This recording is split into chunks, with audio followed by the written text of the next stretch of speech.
Hey guys, welcome back. I hope you are having an amazing day. Let's get right into the stories. The first one is a pro-revenge story. This went down like 5 years ago. My family managed a couple of apartment complexes, 2 buildings with 3 units each. We lived in 2 of those apartments, rented out the other 4. It was just rows of these 3 flat joints lining the street for blocks. Most spots didn't have much parking. The side roads had houses, but you'd be lucky to snag a spot on those too. Our place had a decent-sized lot though, being a residential unit too, so we could fit around 16 cars in our lot. Stayed smooth for years like that. Then randos started pulling into our parking spaces, not our tenants or nothing. One afternoon I boxed this one guy in, came outside to him just plowing through our bushes, ripping up the yard trying to get out. Called the cops, but they couldn't really do jack. That's when we got a towing company to install signs saying they'd yank any unauthorized vehicles. Had to give them a ring to come tow, but it put a stop to the randoms at least. Except for this one New Year's Eve, pulled up to find every last spot jammed. Cars lining the street too, blocking everything in. I was fuming, called the tow guys, but they were completely swamped. No one coming for hours. We're out in the Chicago burbs. Bitter cold that night too. Then it hit me, the sprinklers. Dug those babies out, ran a heated hose from the laundry room so they wouldn't freeze up. But oh man, did those cars and pavement get an icy shower. 3 sprinklers rotating every half hour or so for like 5 hours straight. Every inch of parking, every car, the whole street just encased. Made sure to really hose down the locks, windshields, grills, you name it. Packed it in around midnight, crashed hard. 4 a.m. rolls around, sudden eruption of furious pounding, doorbell ringing nonstop. We just chuckled to ourselves, dialed up the cops, waited for them to show before stepping outside. The officers could barely hold it together, trying not to laugh. Turned out these geniuses got duped by some idiot from a few buildings over, told them to park here for his party. The same dingus that plowed through our yard months ago, pointed right at the tow warning, told them to get their frozen cars out of here or they're getting hauled. In our town, cops can slap tickets on private lots if the owner allows it. Let's just say a whole bunch of partiers ended up catching expensive tows too, on top of the fines, since no one could get into their cars. Really wish we had that madness on video. The next one is an entitled people story. I've lived in my cozy little house on Elm Street for over 15 years now. It's not much, just a simple single-story home with a small front yard and backyard. But it's my slice of suburbia that I've worked hard for and love coming home to after a long day's work. That all changed when a new neighbor moved in next door. From the moment she arrived, I could tell this woman was going to be trouble. She just had that entitled, "Let me speak to your manager" look about her, and boy, was I right. The day after she moved in, I was doing some gardening in my front yard when I heard her nasally voice call out, "Excuse me, this is my yard, what do you think you're doing?" I looked up, confused to see her glaring at me from her front door. "I'm sorry, what?" I asked. She huffed, walking over to me. "I said this is my yard, that tree is on my property, and this flower bed is in my yard too. You need to leave immediately." I stood up, utterly baffled by her claims. "Ma'am, I don't know what you're talking about. This is my property that I've lived on for over 15 years. Your house is next door." "How dare you?" she screeched. "Don't you know who I am? I am the president of the Homeowners Association, and I will not tolerate trespassers." I tried to explain that there was no homeowner association in our neighborhood, but she just kept yelling about me being on her property. Eventually, I gave up and went inside. Clearly, there was no reasoning with this woman. Over the next few weeks, she repeatedly accused me of trespassing any time I so much as stepped into my own front yard. She would march over and scream at me to get off her land if she saw me doing yard work or washing my car. I started avoiding going outside just to prevent running into her. One Saturday afternoon, I was relaxing indoors when flashing red and blue lights caught my attention outside. I looked out the window to see a police cruiser parked in my driveway and 2 officers approaching my front door. That's when the panic set in. I hurried to open the door before they could knock. "Officers, what seems to be the problem?" I asked nervously. One officer eyed me suspiciously. "We received a call that there was a trespasser on this property refusing to leave. Would you care to explain yourself?" My jaw dropped in disbelief. That delusional woman next door had actually called the cops on me. I quickly clarified that I was the homeowner and certainly not trespassing. The officers apologized for the confusion and said they would go speak to my neighbor to sort this out. I watched as they walked over and knocked on her door. Moments later, I could hear her shrill voice screeching loudly as the cops talked to her. She was yelling about me being a liar and that she owned the neighborhood. I saw her point angrily at my house and even try to push past the officers towards my home at one point. Eventually, the cops had enough of her bizarre behavior and slapped cuffs on her. I could scarcely believe my eyes as the officers hauled her still screaming self into the back of their cruiser. She kept insisting she did nothing wrong and that I was the criminal. It was a scene straight out of a comedy sketch. Later on, I gave my statement about all the harassment I dealt with since she moved in. The police informed me she would be charged with falsifying a police report and disorderly conduct. I found out from other neighbors that she had been terrorizing them too with her delusional claims of owning the whole block. We all breathed a sigh of relief knowing she would be locked up for a good long while. The peace and quiet of having my home back was beyond rewarding. No more looking over my shoulder in my own yard or dealing with her crazy accusations. She only had herself to blame for letting her entitlement land her in jail. In the end, her lies caught up to her. Calling cop with fictional accusations got her arrested instead of me. Maybe next time she'll think twice before trying to claim properties that don't belong to her. The next one is a petty revenge story. This happened many years ago. I'm an IT contractor living in England. I got a job working next to the Welsh Assembly in Wales. Shockingly. Typically, I'd travel on bicycle train since there wasn't really a need for a car in Cardiff. One week I needed my car there for something, so I arrive early Monday morning. Between the Welsh Assembly and our building was a triangle of land that belonged to the WA, but they'd not included it inside their wall. So it was just this triangle of unmaintained mud grass, big enough for one car parallel to the wall or two cars perpendicular. I arrived, parked with enough space for another car. There was usually one parked there. Midway through the day, I get called over by my boss, who asks if I've parked there. He says that his boss is pissed because I'm parked there. I argue over it being public land, etc. I'm told that this boss gets the say on my contract and doesn't need a reason to end my contract. Fine, I'll move my car. Within 30 minutes of moving my car, boss's boss has turned his around so nobody else can park there. This annoys me. The following Sunday, I visit the local car hire company and find out that because of the miracle of the British train network, it costs me about an extra £1.20 to hire a car for the week. Off to Cardiff I go. Car gets parked there from 6 a.m. Monday all the way through to 6 p.m. Friday. Boss asks if it's mine. Of course, the next one is a malicious compliance story. This just happened and I'm still laughing my butt off. I'm a 25-year-old MTF trans woman that's been on HRT, hormone replacement therapy, for 3 years now. Because of this, my body looks naturally feminine. Like it takes people a while to catch on. My voice is softer and it hurts to deepen it. This is important information, I promise. I work as a vendor for one of the major beverage companies. Basically, I go to stores and stock shelves of my company's products. I'm listening to music, a playlist of video game themes remixed, with one earbud in, like allowed, when a mid-30s-year-old man walks over. "Wow, girl, you are super thick. Wouldn't mind taking you home with me," he said with a bit too much confidence. I just continue working, ignoring him. He continues, "Oh, come on, don't be like that. I'm quite large under these pants if you know what I mean. Something a sweet ass like yours needs." I continue to ignore, getting embarrassed and very uncomfortable. That's when the music turns to the theme from Halo and he says what I needed. "Come, oh cutie, say something to me." Inspired by the music, I instantly had a thought. It hurts a lot to do a masculine voice, however. In that moment, I took a deep breath and turned to him. I looked at him with a very enthusiastic smile, and he looks like a kid in a candy store, bouncing a bit like, "Oh boy, I actually got one." Going back to my roots, I took a deep breath, and in the most deep masculine voice I could muster, I said to him, "You're cute as well. Sure, I wouldn't mind having my way with you." Afterwards, I start coughing, my throat hurting, yet it worked. The dude jumped back a good foot and yelled out, "Oh, hell no!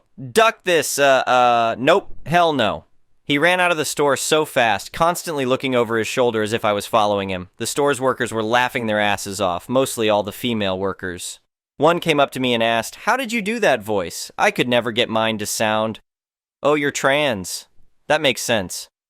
That made my day, and is why I'm still laughing in my car writing this. The next one is an entitled people story. This is a weird story that just happened over the weekend, thought y'all might enjoy it. So, Saturday night the missus and I are lying in bed trying to go to sleep when I hear some noise from the back door. Storm door opens and slams shut. I'm not fully asleep yet, so I put on pants and shirt I can find and grab my trusty shotgun. We moved to the mountainside, and most of the area is still wooded, and living in such condition, wild animals are an issue. We have bears, coyote, raccoon, and bobcat to name a few. So, as I'm moving to the back door, I hear a window break in the back garage. I look out and see someone breaking into my garage. I scream for the wife to call the sheriff office. Around here, cop doesn't work well for breaking in. We are connected with a couple of counties, and it gets confusing for them. We get quicker response by calling them directly. I'm now in go mode thinking some meth head is trying to score some tools for some quick cash. Got out of the house and noticed this person truck still running. I did the only thing I could think of and took the key out of the truck and put it in my pocket and waited for the deputies to show up. Took them 20 minutes to show up. One was state police, the other was local sheriff deputy who were doing radar 10 miles up the road. Wife and I know them both. With my gun in hand, I told them someone was in the garage and I haven't approached it yet, but here's the key to the perp truck. They go in, gun donned out, and deal with the situation.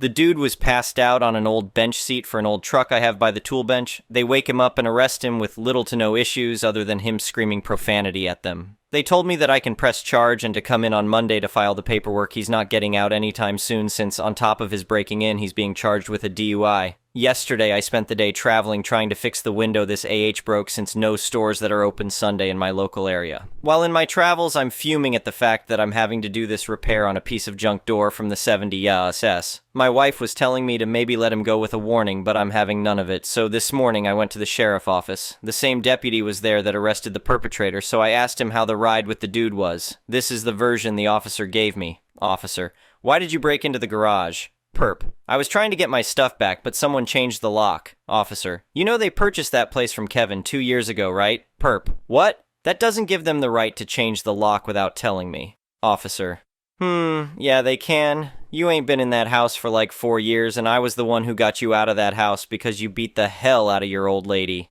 That's twice I get to arrest you on the same property. Perp: but he shouldn't be entitled to change the locks, though. Where else am I supposed to go? A little backstory on the property: we purchased it from Kevin, who's a school board member, and gave us a decent deal on the property. He had the property as a rental for his nephew for a few years. When his nephew started walking in his dad footstep by getting drunk and beating his girlfriend at the time, he evicted him from the property 2 years before we purchased it. When he evicted him, he emptied the content of the garage as all scrap metal. He found that out Sunday morning when his uncle paid him a visit in jail. Kevin had other renters on the property after. He sold it to us because he didn't want the responsibility of it anymore. He's being charged with trespassing, criminal trespassing, breaking and entering, driving under the influence, and property damage of less than $500. The next one is an entitled parent's story. I, 33F, going to preface this by saying my 6-year-old daughter's father, 37M, I'm going to call him Jeff, has never been my romantic partner. We had a one-night stand. I don't like people calling him my ex, since it makes it seem we had some kind of emotional attachment. He was never involved after I told him I was pregnant and actually wanted me to terminate the pregnancy. But I decided to raise my child alone since I have enough money to raise her without child support. For the whole pregnancy and the first 4 years, Jeff was not in the picture. On my mother's recommendation, I did send him pictures and invited him to special events, but he always replied he had no interest in my daughter. 2 years ago, he reappeared and began demanding parental rights. When I didn't do what he wanted, he sued and was told no, he was not getting parental rights. He was given the offer to pay child support and then we can revisit giving him actual rights, but he has refused. He has the money, much more than me, but he refuses. I still offered to let him see my daughter in a casual manner, no child support needed, with the agreement anything legal, medical, or educational will not involve him. He pushed the boundaries and we had a fallout. After that, we didn't hear from him for almost 6 weeks before he called to meet for Christmas. After much discussion, I agreed to bring my daughter over on the condition my daughter's godparents could come. Thus, we went over for Christmas dinner. And finding out Jeff is married and had never told his family he had a child, it was great to be judged by a bunch of strangers. It was uncomfortable the whole time. I'm going to use fake names, but let's say my daughter's name is Katie. His wife kept calling my daughter Gabrielle, not the actual name she used, but it was that different to my daughter's name. The wife was also very physical, trying to pick up my daughter or parent her. I would block her or tell her to please let me deal with my child. The whole time she pretty much ignored me, but Katie didn't seem nervous, so I decided to just bid my time. I hit my limit when my daughter said she needed the bathroom and this stranger went, "Oh, Gabby, you need potty? Let mommy change you." My daughter hasn't worn diapers in a while now, and she's more than capable of going alone to the bathroom. I immediately told her to stay away from my daughter and that we were leaving. The woman starting wailing that I was kidnapping her baby girl and tried to lunge at me. Her in-laws got in the middle and hold her, consoling her and saying that we weren't leaving and for her to calm down like she was the victim. At that point, I just glared at Jeff and told him he better explain or I would be calling the police. He asked me to speak in private in another room and that I could just leave my daughter with his parents. No way that would ever happen. Katie's godparents took her with them, despite the wife having a full meltdown. Jeff and I spoke outside, and he explained that he and his wife recently lost a daughter. I'm not going to give specific details on that. All I'll say, it was sudden and nobody's fault, and, as I can only imagine, it had caused some psychological issues to his wife. Apparently, he had the brilliant idea that having Katie pass as their lost child would help his wife, without telling me. And that's why he wanted visitations and parental rights. He pleaded for me to leave my daughter with him for a little bit. I asked him what was his plan when his wife heals. His response was disgusting. Well, I'll just send Katie back with you and it will be just like before. I told him he was insane if he thought I would let him use my daughter like that. What his wife needs is therapy with a professional, not feeding her delusions. And I would not let that woman within miles from my daughter. He told me I was being cruel and didn't know the pain of losing a child. I agreed with him, but reminded Jeff that my priority is not his family. It's my child. What he and his family do to work through their grief has nothing to do with us.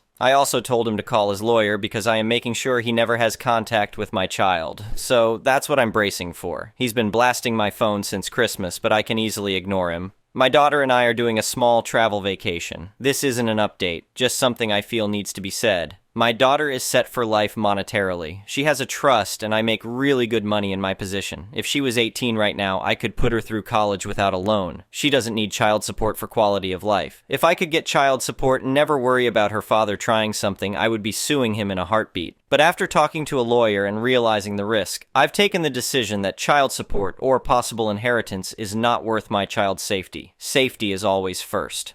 The 6th of January, 2024. Hey everyone, Happy New Year's. This isn't so much a real update as just letting people know we are home and safe. My daughter is spending the rest of her vacation with her godparents on another trip while I work on things. Moving might be something I'll be looking into, though that is a long-term plan considering all it takes. I won't share too many details on what my lawyer is going to be doing, but we are absolutely going to push for an RO. I might not post for some time, at least not until things settled. I do appreciate all the support and good advice. I'm taking a lot of it into account as I plan how to move forward. The next one is an entitled people story. I live in an apartment complex. Neighbor below me continues to smoke, which then blows into my apartment. I can't stand the smell. They've been asked to stop and a complaint lodged with Strata. They live on the bottom floor, so their courtyard extends out a few meters past my balcony, and this is where they sit and smoke. So now, I use a Bluetooth speaker angled down at their courtyard and I play children's highly repetitive songs, The Wiggles, whenever they're out there smoking. I have to shut all the windows since they're smoking, so I can't hear it, so it doesn't bother me, but they don't seem to enjoy it all that much. The next story is titled HOA called the police on me for having a wheelchair-accessible RV in my driveway and towed it away. I sued them for $265,000. I'm here to tell you about the difficult experience my family went through when we moved into a new neighborhood. My husband is a veteran and was injured while serving in Afghanistan, leaving him wheelchair-bound.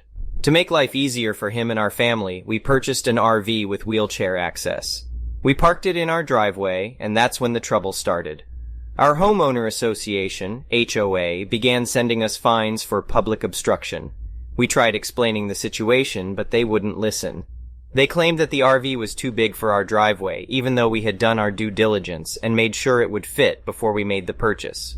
One day, the police showed up at our door, claiming they received an anonymous tip about strange noises coming from our RV. They searched the RV and found nothing, but it was clear that our HOA was behind this. We felt harassed and targeted, and we didn't know what to do. The harassment continued, and it took a toll on our family. We felt like we didn't belong in this neighborhood, and we were constantly on edge. One day, we decided to take a road trip with our RV to clear our minds. When we returned home, we found our front yard in flames. The fire had spread from a neighbor's yard, destroying our fence and our spare pickup truck. We were devastated, but we didn't know who was responsible for the fire. The next morning, we woke up to find our RV was missing. We suspected that our HOA had something to do with it, especially since we received no notice or warning about it being towed away. We were furious and went straight to our HOA president's house to confront him. He denied knowing anything about it, but we weren't convinced. We called the police to report the RV stolen, and the investigation led us straight to the impound lot where our RV was being held. The HOA president was caught red-handed, and he and the HOA were ordered to pay $265,000 in damages. It was a small victory for our family, but it was a win nonetheless. We were finally able to get the justice we deserved. However, our victory was short-lived. A few months later, we received a letter from our mortgage lender stating that they were going to foreclose on our home. We were shocked and didn't know what to do. It turned out that our HOA had placed a lien on our property for the $265,000 in damages they were ordered to pay us. We couldn't believe it. We thought we had won, but now we were about to lose everything. We decided to fight back and hired a lawyer to represent us. We spent countless hours in court and the stress was overwhelming. But we refused to give up. After months of legal battles, we finally won our case. The HOA was ordered to remove the lien on our property and our home was safe. As an update, we have since moved out of that neighborhood and into a new community that is much more welcoming and accepting of our needs. It was a difficult experience, but we learned that standing up for ourselves is always worth it in the end. We hope that by sharing our story, we can inspire others to do the same. The next story is titled, the car dealerships and trying to upsell you. Took my car in for an oil and filter change. Oil and filter. That's it. Sat waiting in the Toyota lobby for this to get done. For some reason, it takes an hour and a half. Guy comes back with my key and proceeds to tell me that the air filter is dirty. Also tells me I need new brakes. We're in the lobby, and it's full of people sitting around and waiting for their cars also to be finished.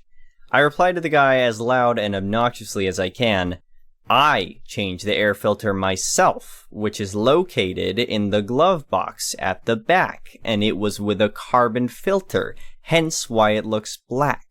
I had one set of brakes changed towards the tail end of 2020, with ceramic brakes that were rated for 100,000 miles of use, and the other set of brakes were just done this past summer after a trip to Colorado and squeaking that was occurring. That paperwork is also in the glove box if you would like me to dig it out. I cannot stand it when they try to upsell you every time. Also, I went in for an oil and filter change. Why are you looking at my brakes? The next story is titled, Mean High School Teacher Payback. So back when I was in high school, I had one teacher who was particularly mean. She was an older lady and she had it out for me for some reason. She was my first class of the day, and it always tainted my day. She was clearly going through menopause because her classroom was always like a freezer. I would be literally shaking, so I started wearing my jacket to class to stay warm. She decided to implement a rule targeting at me that no jackets could be worn in class because it was a fire hazard. It literally made no sense. So one day I'm wearing my jacket in her class and she asks me to remove it. I comply, but I'm wearing a tank top underneath. This is against the dress code. When girls would break the dress code as punishment, the principal would make them wear their jackets. This is in the days before Gen X and students fighting sexist dress codes. She sent me straight to the principal, who asked me to then wear my jacket. The frustration in her face by outsmarting her was priceless. I'm still proud. The next story is titled, Did I Do That? A Little Tale of Side Revenge. This is part of a much bigger ongoing saga that should reach a conclusion soon, and may make an appearance in Pro Revenge. However, it's pretty satisfying on its own. Sorry I'm not more specific on some things, but future legal concerns. A short time ago, I was unjustly fired. A few days after, I wrote a response to their severance offer that included an entire account of the crap show that had taken place. I made sure to send it to all the CXO dogs, except for one charming fellow. Now, the very day they fired me, I had come into some interesting info about CF that I thought might be valuable. So, when I was countering their offer, I casually mentioned that XX amount shouldn't be a problem for the company since they could afford to pay a certain expense for CF at over thousands of dollars a month. To be honest, I was only guessing at the amount, but I had a good ballpark estimate. I was also betting on the fact that none of the other Sea Dogs knew about this arrangement. 3 days later, CF resigned from the company. I also heard that the rumors circulating about him and his sudden resignation included the word embezzlement. The next story is titled, Entitled Mother Attempts to Steal My Nintendo Switch and Thousands of Dollars Worth of Games, then tries to get me arrested for it. To preface this, I recently graduated from university and landed myself a pretty well-paying job working as an analyst for a major banking company. My first day is the week after next. A couple of weeks ago, I moved to a gated apartment complex in a wealthy suburb of DC, and I've been making use of their gym. On days that I work my upper body, I use a game called Fitness Boxing 2 with their in-gym punching bag. Now, my community regularly does apartment tours that include their facilities, so I will see one of the employees walking around with people, and early today, it was a woman with her 8 or 9-year-old son. This kid immediately takes an interest in the game I'm playing, and I offered to let him try it out, but his mom called him back, and I was nearly done anyway, so I put my Switch in its case and put it in the cubbies that people put their things in. Now, a few minutes later, I'm on one of the other pieces of equipment, and I see the kid walking out with his mom, carrying my Switch case. I immediately knew it was mine, because I have a very brightly colored one. But even then, I go to double check that my Switch was gone, and sure enough, it was. Now, everyone's been an annoying kid at some point, so I'm actually not particularly mad. I catch up to them and the tour guide, and speak to the mom telling her that her son walked out with my Switch.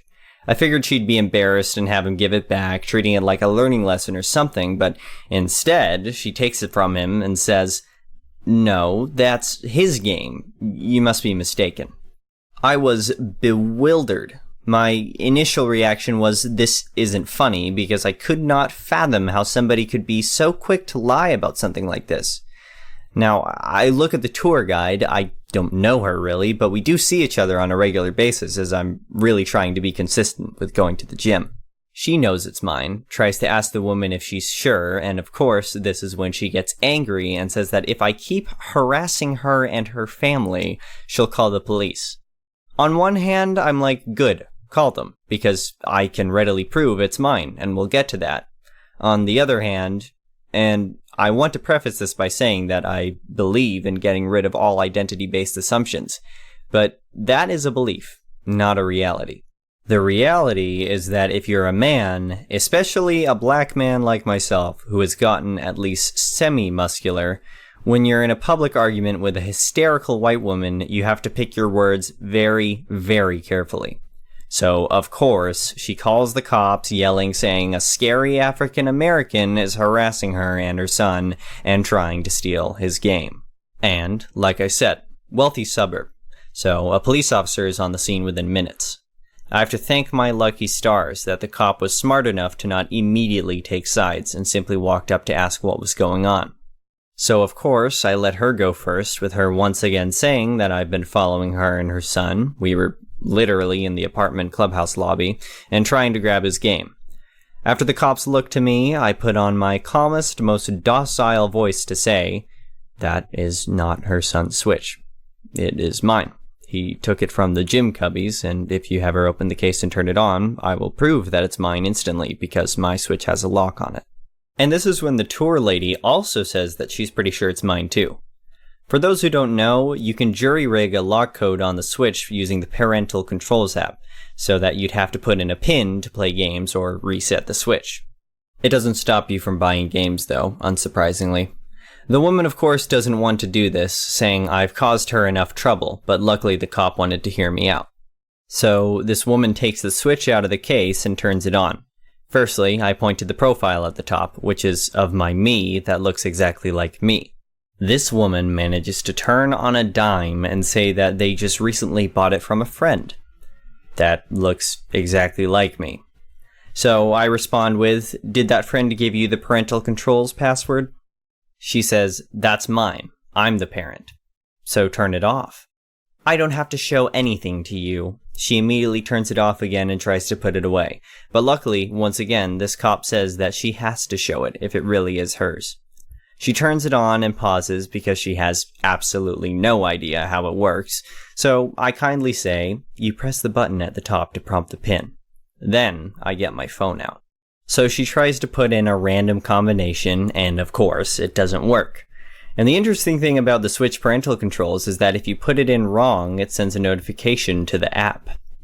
So within 30 seconds, I was showing the cop the "your PIN was entered incorrectly" pop-up. Finally, this woman starts apologizing, saying it was an honest mistake, and hands me back my Switch in the case, and has the audacity to ask the tour lady to continue the tour. The cop says that it would be best that she leaves, and says that he's going to escort her to the car. This is when she gets mad at the complex, and says that she's never giving them her business. as she gets walked out the door. That's honestly what ticks me off. There's no happy ending. I have every game I've bought in the 4 years I've owned this Switch in this case, so between that and the Switch, stealing is well into the grand theft range. If the cop had immediately been against me, I would have been in jail by now. I would have lost my job that I haven't even started yet, and all the work I've put in for the past years to get here. For something that they would have quickly found out that they can't even use in the first damn place. And all she got was a nice stroll to her vehicle. I guess that's better than potentially having her and her crotch goblin as a neighbor. The next story is titled, "Dumped Me but stayed signed into your Netflix, did you?"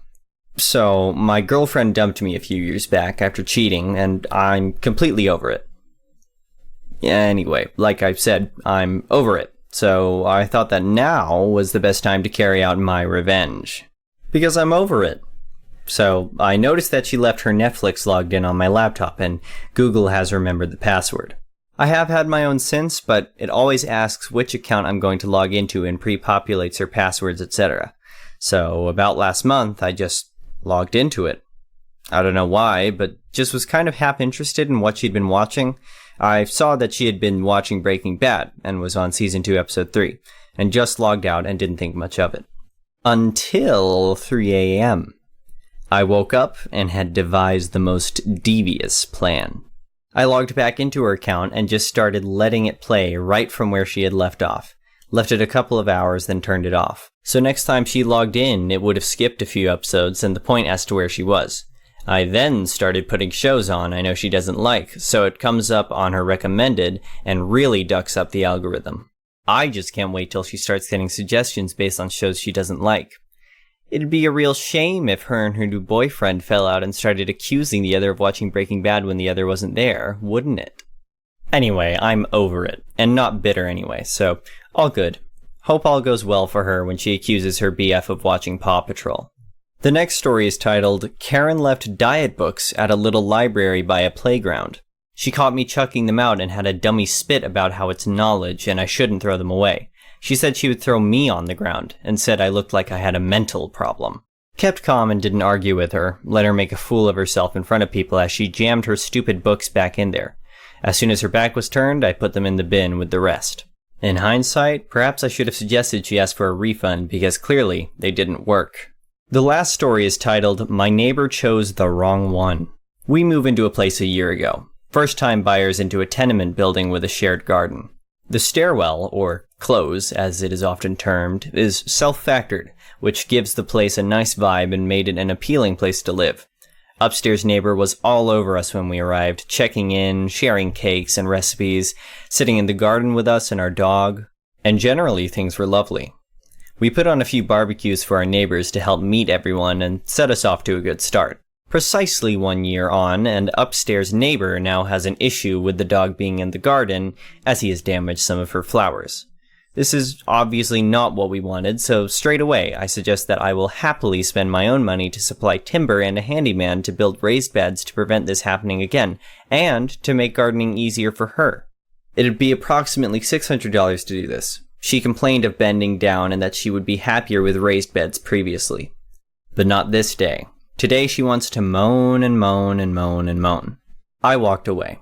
I saw her the next day, and she went off again when I repeated my offer. Who's going to dig out the plants? And what about the soil I put in there? Then the law is on my side. The who what now? Moving on from there, I walk away and vow never to speak with her again, and to reduce our use of the garden we pay to share. Next, she builds spikes and puts in barbed wire. Obviously to deter the dog or hurt him if he tries to go near the plants again. Big mistake. Linked is my pettiest of revenge. You may have heard of it. It is called an annoyotron. Powered by an insanely small battery, it lets out random, irritating, and varying sounds that go off at varying times and over varying lengths of time. I just bought 2. One has been vacuum packed and put in her Windows box, which sits outside of her bedroom, and the other behind a tile around her front door. I hope that this becomes a lesson for her that hell hath no fury like a gay man mildly inconvenienced. The next one is an entitled people story. Bit of background before I start. The story happened when I was still working as a machinist back when I was 19. I started that job on second shift, 2 p.m. to 10 p.m., but was transferred to weekend shift, 5 a.m. to 5 p.m., barely 6 months later. And the manager for weekend was an older man we'll call Jay. This is important for later, since weekend was severely understaffed. We were each put in charge of multiple machines. I was in charge of running 4 machines that formed a big block in a corner of the factory hardly anyone ever went to.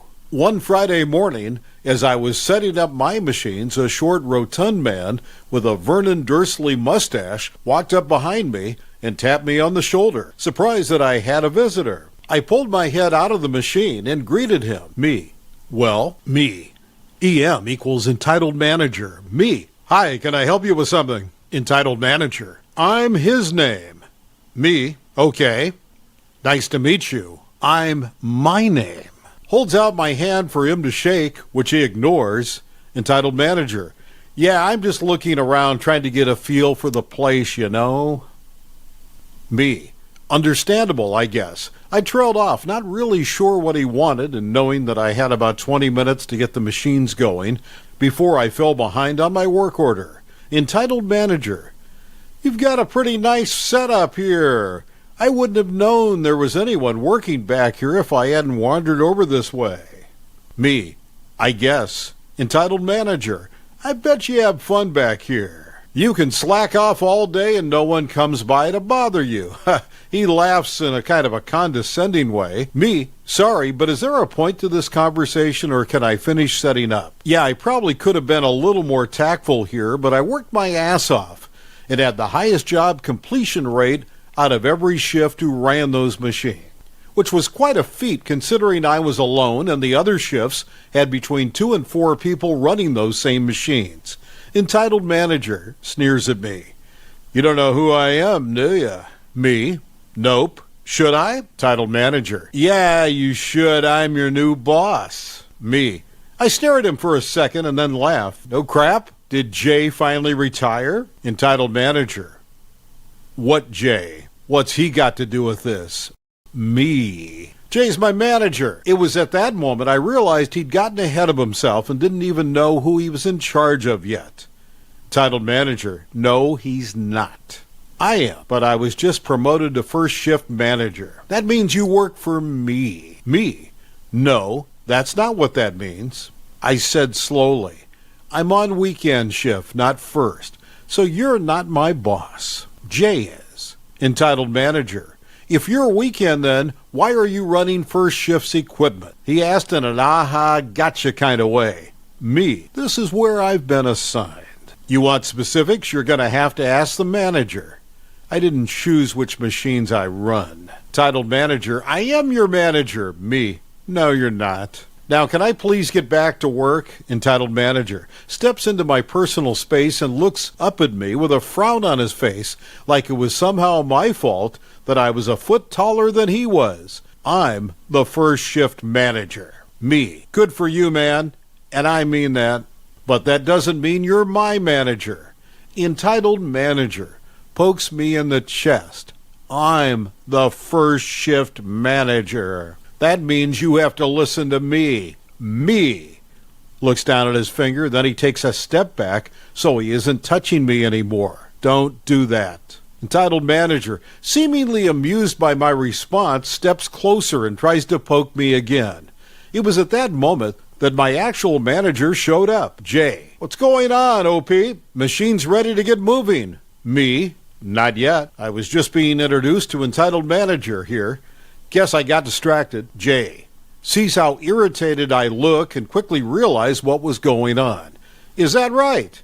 Hey, entitled manager, why don't you let me introduce you to the other weekend guys? OP's got to get these machines going so he can make rate. Entitled manager smirks at me. Yeah, sure. Have a good day, OP. I'll see you later. Jay leads him away, and I get back to work without any more interruptions for the rest of my shift. But entitled manager had apparently decided that my defiance was unacceptable and something he needed to personally correct. So I hadn't seen the last of him just yet. Over the next 5 months, every encounter with EM went about the same way. He would try to give me orders. I would refuse, and he would keep pressing until I got irritated. But eventually, Jay just got tired of hearing EM complain about me, not listening to him, and called me into the office for a chat. He basically told me just to suck it up and do what he asked, that it was only because that I wasn't listening to him that he just kept bugging me, and then if I just gave in, he would get bored eventually and leave me alone. So I begrudgingly went along with it and started doing all of the bullcrap tasks he wanted me to do. These tasks included painting tables for first shift, fixing entire baskets full of parts that first shift screwed up, shoveling brass chips from a wheelbarrow to a barrel for absolutely no reason, and setting up machines for the first shift. And I was expected to do those while still doing my own job. If I didn't really need the money, I would have quit the moment Jay told me to go along with this bull crap. But since I didn't, entitled manager only got more brazen as time went on. Things finally came to a head one Saturday morning. Someone on third shift had forgotten to lock up the machine after a sensor malfunction. So I went about setting it up for the next order code, like I always did, completely unaware of the time bomb I had my head inside of. One of the pneumatic doors bugged out due to the faulty sensor and slammed shut on my hand. I should mention I had the machine in setup mode, which should have stopped that from happening, but that's why it's so important to lock out a machine when there's a sensor or an electrical issue in those machines. I was lucky my hand wasn't crushed. As it was, my hand basically turned into a single giant bruise that even made it down to the bones. With the help of another coworker, I got my hand out and went and reported the accident to Jay. Company policy stated that I had to go to the hospital to have it checked out. After having the machine inspected, Jay knew I couldn't have done anything to prevent it, but I still had to go take a drug test after the hospital visit as a formality. Well, entitled manager got wind that I was involved in the accident and decided now would be a great time to press his luck. He comes barging into Jay's office demanding to know why I was stupid enough to put my hand inside a machine that everyone knew was messed up. Me, because I didn't know it was messed up. Entitled manager: that's bullcrap. You just wanted an excuse to go home. I ignored him and kept my eyes focused on Jay while he finished filling out my paperwork. Entitled manager: I always knew you were a pussy, but this is a new level even for you, OP. What, you can't stand working like a real man, so you're just going home? I kept trying to ignore him. Entitled manager: hey, OP. OP, I'm talking to you. He steps around in front of me and pokes me in the chest while still ranting at me. Him touching me was the last straw. Me: Jay, get this stupid ducker out of my face. Entitled manager: oh, you've done it now, he said triumphantly. You can't talk to me like that. I'm a manager. I'll have you fired. Me: do it. Please, for the love of God, fire me. Jay: OP, calm down. Just think about what you're saying. Me: Jay, I swear to God, if he's still in this office in 3 seconds, I'm going to pick up this chair and I'm not going to stop until it's broken, or he is. That shut EM up. For a minute anyway. Entitled manager: Jay, are you going to let him talk to me like that? He just threatened me. Jay, I'll advise you to shut the hell up and leave. OP's a big guy, and I'm too old to try and stop him if he decides to follow through. Entitled manager darted out of the room a few seconds later. Jay, you know you can't threaten people like that, OP. I'll back you up this time because he was out of line, but I won't be able to protect you next time. Me: yeah, thanks. Jay, I'll call you when I leave the hospital. I said just before leaving the office and driving myself 20 miles to the nearest hospital. Entitled manager never tried to harass me after that day. In fact, he did his best to avoid going anywhere near me after that day. But he didn't exactly learn his lesson either. LOL, I'll tell you that story if anyone is interested in it. The next story is titled, My Neighbor Trespassed on My Land and Called the Police to Evict Me from My Own Property. My family owns a large plot of land, about 80 acres, in a rural area. My parents have always been very protective of it, and we had several no trespassing signs around the property. Despite our efforts, we often found evidence of people wandering onto our land. One summer day, I was out exploring the property on my own. I had a camera with me, hoping to capture some wildlife on film. As I wandered deeper into the woods, I noticed there was a strange man following me. He was about my dad's age, but I didn't recognize him at all. I tried to ignore him, hoping that he would eventually turn around and leave me alone. As I walked, I started to feel more and more uneasy. The man was getting closer and closer to me, and I could hear him muttering under his breath. I decided to head back to the house, but when I turned around, the man was right behind me. Hey, what do you want? I asked, trying to sound confident. The man just stared at me for a moment, then lunged forward and grabbed my camera. I tried to fight him off, but he was much stronger than I was. He started ranting about how we had no right to own all this land and how he was going to take it all from us. I was terrified, but I managed to break free and run back to the house. When I got there, I was out of breath and shaking with fear. I told my parents what happened, and my dad immediately called the police. While we waited for them to arrive, my mom locked all the doors and windows, and my dad grabbed his shotgun. When the police showed up, they searched the property and found the man still lurking in the woods. He had a knife and a rope with him, and he was clearly up to no good. They arrested him and charged him with trespassing, theft, and assault. We later found out the man had been arrested several times before for similar crimes.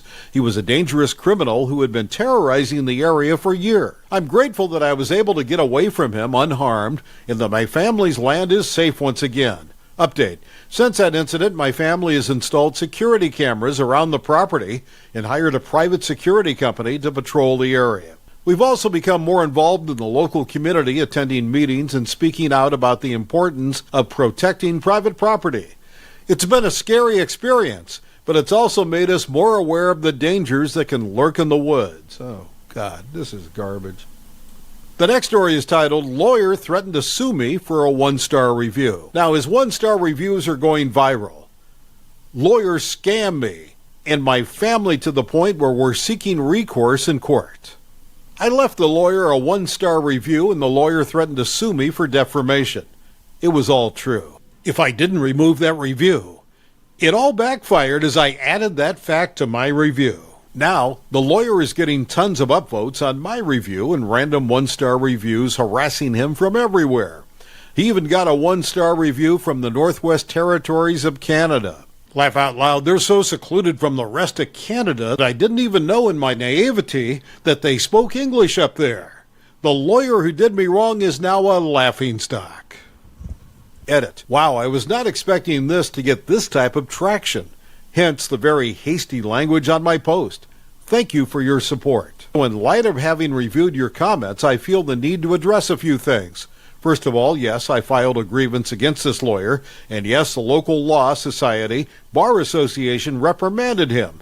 But no, this lawyer did not give my family and myself the money that we had been scammed out of back. So that's why we're headed to court as well. Second, we've got a good number of family friends who are lawyers and who had minor input on the case. All have agreed that this lawyer has no leg whatsoever to stand on because everything this rotten apple in the legal community did was in malice, and there is no defamation in the review whatsoever. Lastly, someone from the Northwest Territories left a comment, and I just wanted to clarify what I meant by the NWT being so secluded. By all objective measures, the NWT is described as very remote online. However, you all rock, and I love Northern Canadians. And if you're reading this, JS from the NWT, you're a legend, my friend. I'm sure I'll do an updated post after the final verdict is delivered in court someday. D. As an honorable mention for comments, I'll note that the vast majority of lawyers out there are still great people. I've even got a lawyer representing me, as there is so much at stake. The last story is titled, Entitled Karen Makes a Fuss Over My Plane Seat, then insists that I pay for her to move. So this happened back in January 2018, so my memory may be a little bit fuzzy. I'm a 23-year-old man who usually visits my parents and siblings for Christmas and New Year's because that's the only time I can see them. So I'm at the airport waiting to board my flight as I see a woman getting angry because her kids were tired and wanted to get on the plane. I think nothing of it, and I hope she's not sat near me. Note, she was at my gate. As I was approaching my seat, an aisle seat in the business class, because I knew it would be smarter than asking people to stand up so I can get to the bathroom, when I get to my seat, I see one mother and two kids, one in my seat, and I tell the mother that's my seat. She is visibly pissed at that statement and snaps back, "No, it's not, idiot." Me not wanting to have a fight on the plane grabs the attention of a flight attendant, and I show her my boarding pass. So the flight attendant asks for her to move from my seat politely. And as being asked to move her seat, Karen gets in a raised voice, not shouting, says, "This is my seat. I paid for it, so duck off." The flight attendant, still being polite, asked to see the boarding passes to check the seats. The entitled mother pulls two out of the seats next to mine. The flight attendant, slightly less kind, says, "Ma'am, these are only two boarding passes. Where is the third one?" The mother, thinking she's smart, says, "Well, I must have dropped the third one, so I can't give it to you." So this causes me to buy into the conversation and say that I have the boarding pass for that seat because it's my seat. The look on her face, you could have thought I slapped her kid and called her an idiot because she then shouts, "Give me my boarding pass, you idiot." I'm confused why she's so delusional at this point, because it's obviously my ticket since I bought it. The next part was back and forth arguing, which I can barely remember, but from what I do remember, it was the flight attendant saying that I clearly paid for this seat as it had my name on the boarding pass, and her arguing for a few more minutes before stopping, grinning, and then she said, "Well, if you want me to move so bad, how about you pay to upgrade me and my children to first class?" I responded by saying, "Miss, I only have a business class seat because I do a trip like this once a year. So I tend to be comfortable during my flight and I don't have the funds for 3 first-class tickets." The flight attendant then says to Karen, "Either you or one of your children will have to move or else we'll have to remove you from the flight." Then, without holding back, she screeches, "If I leave, he's going to touch my babies." Me and the flight attendant are physically taken aback after hearing this. After that, I stopped trying to be nice and responded, "Get the duck out of my seat and never make those claims again, you self-centered idiot." The flight attendant tries to calm me down and calls for security. In the end, the Karen and her children were escorted off the flight, and I got a row to myself. I forgot about it until the other day, so I decided to post it here after getting into listening to these stories on YouTube anyways. Thanks for reading my story.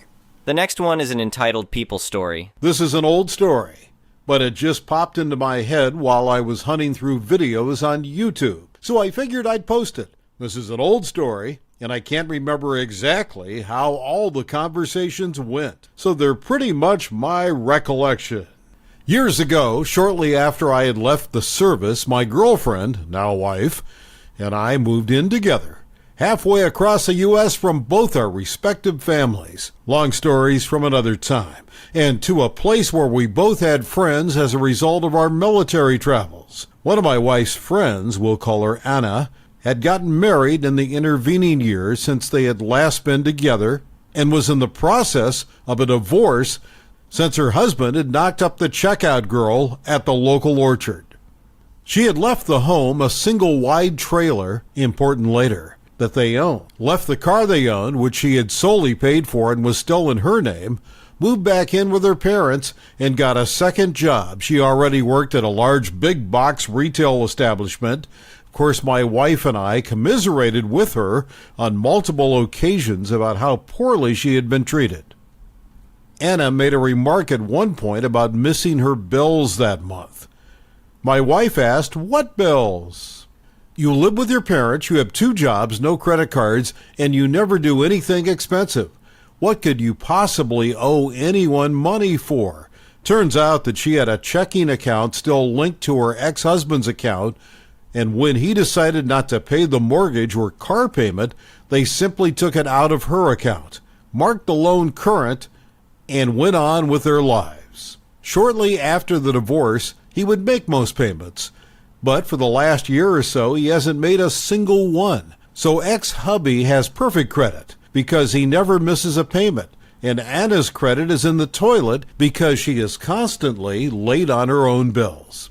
Anna may have 2 jobs and not a lot of bills, cell phone, car payment, insurance. When she's making someone else's mortgage and car payments as well, she's pretty much broke, and that's why she never does anything expensive and has to have me change your oil in my gravel driveway because she can't afford $20 for Jiffy Lube. I asked her why she didn't close the account and go somewhere else. Anna's answer, but if they miss their payments, the bank will take their house and their car, and they have a baby. I can't do that to them. I did the Forrest Whitaker eye. Then I said, they're taking advantage of you pretty badly. They've established that you'll pay all their bills for them, and they can do whatever the hell they want because you'll never force the sale of the house or the car. If I had an option to pay my bills or pass it off to someone I don't like, I'd let them do it every time. He's paying an electric bill and getting a free house, car, and everything else. And I guarantee you that he's handing these bills to the social worker and claiming he can't afford to live. So they'll give him WIC, food stamps, and everything else. You're funding the lifestyle of an a-hole who cheated on you and a woman who knew he was married because every time she came over, she made him take your wedding pictures down. So she didn't have to look at you while she screwed your husband. You're paying bills for a guy who is so dumb that he thought he could get a woman pregnant he wasn't even married to, and to a woman who thought if she had an orgasm before she came over to sleep with your husband while you were at work, her egg would be gone, and she couldn't get pregnant. The dumb bitch was using a sex toy as birth control. You see, I may not give a rip about most of my family, but you do not duck with my friends.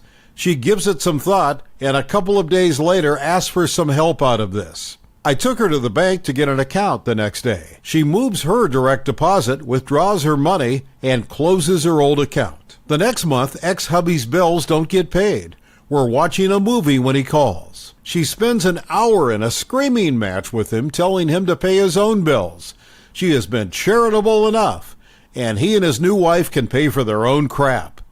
Then the penny drops. Remember earlier when I said the house was a trailer? Anna has been paying the mortgage on the trailer, but not the rent for the lot it's on. They never had her checking account. This entitled prick has been assuming she's been paying that too. She assumed he had.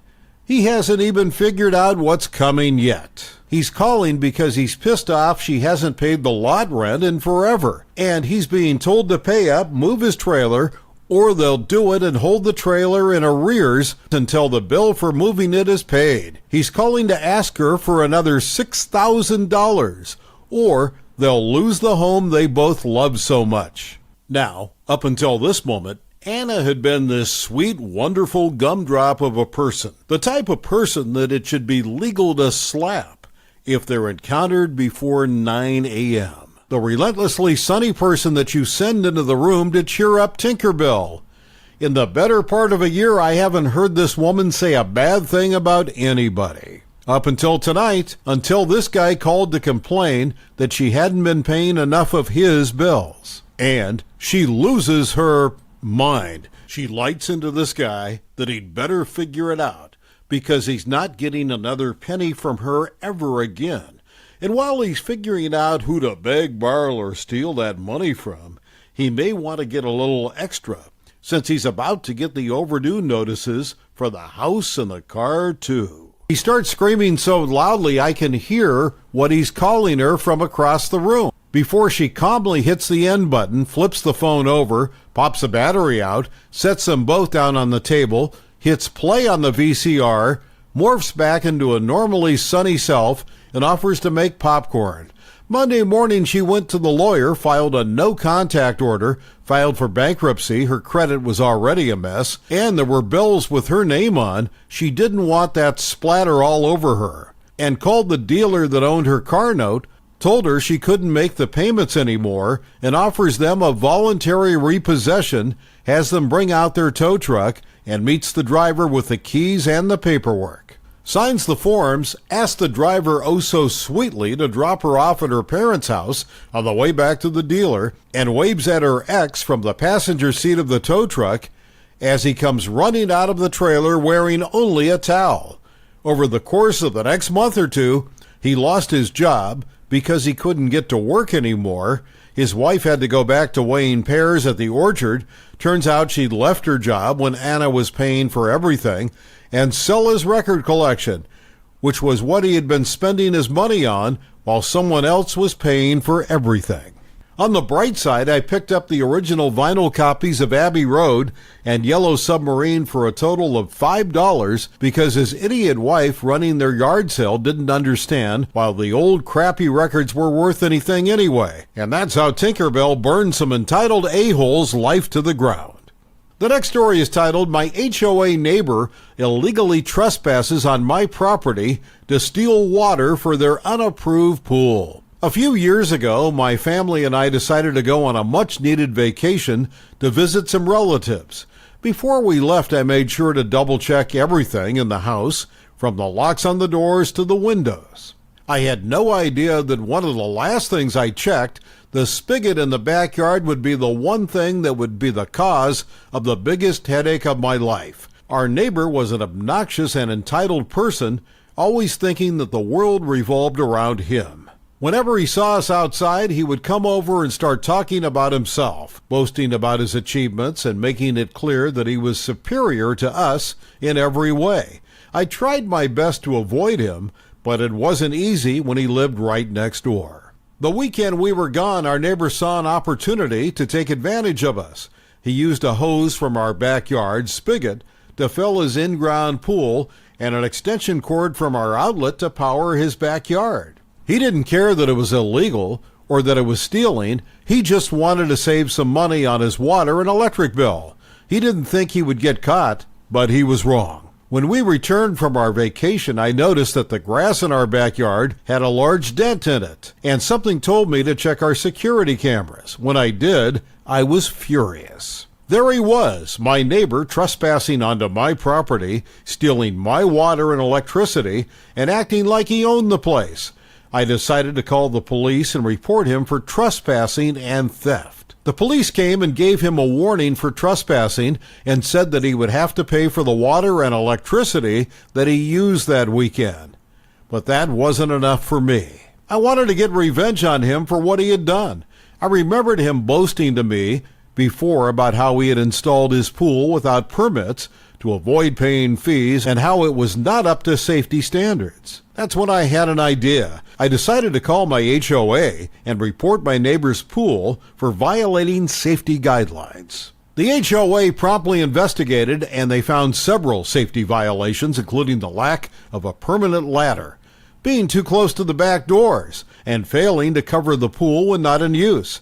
As it turns out, my neighbor had not followed the HOA rules for private pools. The HOA informed him that he would have to remove the entire pool, and he had to pay a fine for building it without permits. He was left with a big hole in his backyard filled with dirt and a severely damaged property value. My neighbor was livid, and he soon moved away, but not before he threatened to get revenge on me. For months, I lived in fear that my neighbor would come back and try to get revenge on me. I didn't know what he was capable of, and I didn't want to find out. But as time went on, I realized my fear was unfounded. My neighbor never came back, and I was able to relax and enjoy my life without worrying about him. As an update, a few years after my neighbor moved, a new family moved in. They were friendly and courteous, and we became good friends. The new neighbor always respected my boundaries and privacy, and I appreciated their thoughtful approach to being good neighbors. One day, the new neighbors invited me over to their backyard to show me something. When I got there, I was surprised to see they had installed a beautiful swimming pool. It was clear they had gone through all the proper channels to get the necessary permits, and it was up to safety standards. As we sat around the pool sipping drinks and enjoying the sunshine, I couldn't help but feel grateful for my new neighbors. They had reminded me that not all neighbors are difficult, and it's always better to resolve issues through proper channels. Like the HOA, as we talked, my new neighbor revealed that they had a run-in with our old neighbor before they moved in. They had heard that he had installed a pool without permits, and they had reported him to the HOA, but they didn't know how serious the situation was until they moved in and saw the big hole in the ground in the old neighbor's backyard. They were shocked that someone would go to such lengths to avoid paying fees. As we continued to talk, I noticed that my new neighbor seemed to be getting upset. When I asked what was wrong, he told me that he had received a threatening letter from our old neighbor. The letter stated that he knew about the HOA report and that he would get revenge on them for reporting him. I immediately called the police, and they took the letter as evidence. They told us that they would investigate, but we didn't hear anything for weeks. We started to worry that our old neighbor was up to something.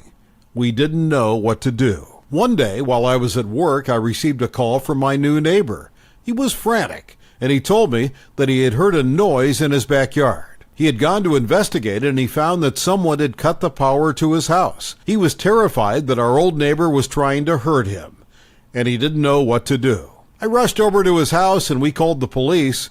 They arrived quickly, and we found that someone had cut the power line to my neighbor's house. They couldn't be sure who did it, but they suspected that it was our old neighbor. They told us to be careful and to call them if we noticed anything suspicious. For weeks we lived in fear that our old neighbor was going to come after us. We were constantly looking over our shoulders, and we didn't feel safe in our own homes. But eventually the police caught our old neighbor, and he was charged with trespassing, theft, and criminal mischief. He was sentenced to prison, and we finally felt safe again. As an update, my new neighbor and I have become even closer since that incident. We all realize that having good neighbors is important, and we look out for each other. We have formed a neighborhood watch, and we make sure that everyone in the neighborhood feels safe and secure. In the end, the incident with our old neighbor taught us that it's always better to resolve issues through proper channels, and that having good neighbors is essential. We also learned that sometimes people are willing to go to great lengths to avoid paying fees, and it's important to be vigilant. But most of all, we learned that when we work together, we can overcome even the most challenging situations. The next story is titled, EM Demands Nurse Make Me Cover My Tattoo That's Scaring Her Sleeping Child. I'm in the ER waiting room, and an EM comes in with her deathly ill child that's fast asleep in her arms. I'm wearing a tank top and have a Spirited Away theme piece on my upper arm. I've been here for 2 hours already. EM keeps looking my way, huffing, dramatic sighs, and dirty looks. I have no interest in engaging, so I continue to ignore her. Finally, she stops a nurse and says, "You need to tell that person to cover that awful offensive tattoo." Nurse gives a blank stare. EM continues, "It's scaring my child. He's traumatized." Nurse looks at me. I meet her gaze out of the corner of my eye. She looks down at EM and tells her to wait outside or in her car if she had a problem. EM keeps saying how traumatized her child is. She's woken him up now from her yelling. She tells security that I need to move or cover up my horrific arm, or she's going to call the cops for indecent exposure. At this point, everyone is fed up. Security tells her to quiet down and take a seat or leave. Final warning. At this point, I'm laughing. Long story short, she tried to call the cops. An officer was already here. He poked his head in to look at me, then walked back out. Said something to her, and she left screaming bloody murder about indecent exposure to my poor child. I'm still currently in the waiting room. The last story is titled, Why is only some of the wine free to taste? The premium wines should also be free. In this wine region, if you go to cellar doors, You can get wine tastings that are free. Hit up a bunch of wineries, and it's a good day. Some sellers may have a premium range, which they ask for a small fee to sample, but there will be other wines you can taste for free. Any place that charges you a fee will refund the fee if you buy any wine. Went to a well-known place and tasted about 10 wines for free. They had a premium dessert range, and if I wanted to sample that, it would be $10. I'm not into sweets, so I skipped that even though I was buying other wine. The other random couple were already there before we arrived for our tasting. They had been low-key arguing with a staff member the entire time we were there and walked through 10 wines, and who knows how long before we arrived. I was buying some wine, so approached the register near the couple. Karen and the couple was very insistent on sampling the premium dessert wines, but did not want to pay. Sweet wines are my absolute favorite, so I will definitely buy a lot of bottles, so you should give me a free tasting anyway.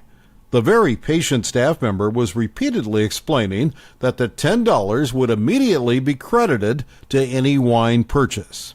I left Karen still arguing with staff. She could have hit another nearby winery and tasted a dozen wines in the time she took to argue over $10. Thank you for watching. I would really appreciate it if you could like the video and subscribe to our channel if you haven't already. We'll see you again tomorrow.